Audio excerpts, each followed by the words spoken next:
مشکل حالات اور امتحان کے بارے میں بتایا، ساتھ ہی ساتھ ایمان والوں کو ایک تسلی بھی دے دی کہ آپ کو پریشان ہونے کی ضرورت نہیں، آپ کو کوئی کسی بھی قسم کی ٹینشن لینے کی ضرورت نہیں۔ اگر آپ اس کلام پاک کی تعلیمات کے ساتھ مضبوطی سے خود کو جوڑے رکھیں گے، ان لہم اجرا حسنا، اللہ تعالیٰ نے آپ کے لیے بہت ہی بہترین اجر بنا کے رکھا ہے جو آپ کو ملے گا انشاءاللہ۔ اللہ تعالیٰ ایمان والوں کی مزید حوصلہ افزائی اور تسلی کرتے ہیں، ماکثین فیہ ابدا، ہمیشہ ہمیشہ اس میں رہو گے۔ جو اللہ تعالیٰ نے آپ کے لیے عیش و آرام اور آسانیوں کی منزل بنائی ہے، ہمیشہ ہمیشہ اس میں رہو گے، لیکن شرط یہ ہے کہ اللہ کی طرف سے جو امتحان آپ تک نازل ہوگا، اللہ کی طرف سے جو یہ زندگی آپ کو ملی ہے، آپ کو اس زندگی کے اندر اپنی صداقت کو ثابت کرنا ہے، اپنے ایمان کو محفوظ کرنا ہے، اللہ کے قرآن کے مطابق اپنی زندگی کو گزارنا ہے۔ اللہ تعالیٰ آگے فرماتے ہیں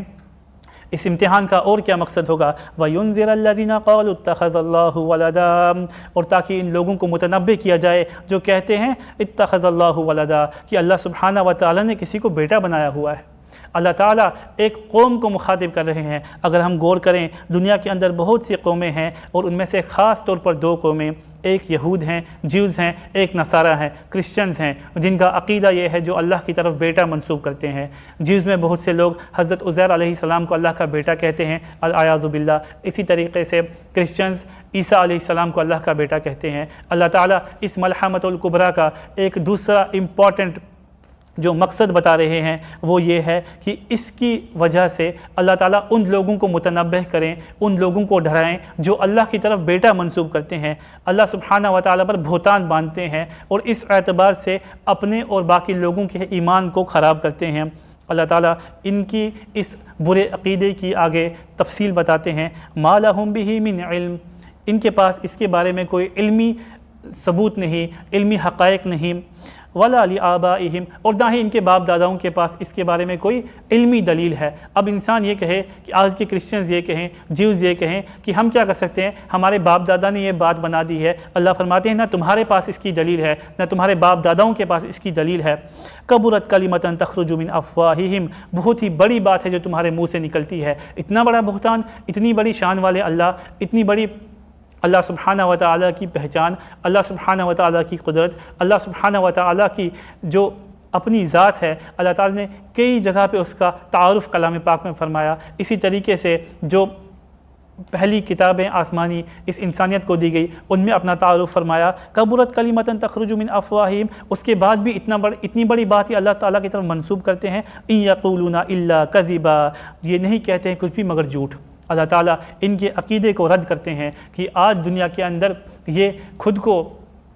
دنیا کا لیڈر بتاتے ہیں، دنیا کا پیس کیپر بتاتے ہیں، دنیا کی سپر پاور بتاتے ہیں، لیکن حقیقت یہ ہے کہ ان لوگوں کے جو بنیادی عقائد ہیں وہ جھوٹ کے سوا کچھ بھی نہیں ہیں۔ اللہ کے نبی صلی اللہ علیہ وسلم کو اللہ تعالیٰ نے پوری انسانیت کے لیے دعوت حق دینے کے لیے بھیجا، اور آپ کے اوپر ذمہ داری لگائی، اور آپ کے دل میں انسانیت کا غم رکھا۔ اس وجہ سے اللہ کے پیارے حبیب صلی اللہ علیہ وسلم بہت پریشان ہوتے تھے، بہت غمزدہ ہوتے تھے کہ یہ لوگ میری بات کیوں نہیں مانتے، میں ان سے مال کا مطالبہ نہیں کرتا، میں ان سے عہدے کا مطالبہ نہیں کرتا، میں ان سے دنیا کی کوئی بھی رنگینی نہیں مانگتا، تو یہ میری بات مانتے کیوں نہیں، بہت غمزدہ ہوتے تھے۔ اللہ تعالیٰ ساتھ ہی ساتھ اپنے پیارے حبیب صلی اللہ علیہ وسلم کی دلجوئی فرما رہے ہیں۔ اللہ فرماتے ہیں فَلَعَلَّكَ بَاخِعٌ نَفْسَكَ عَلَىٰ آثارہم ان لم یؤمنوا بہذا الحدیث اسفا، ایسا معلوم ہوتا ہے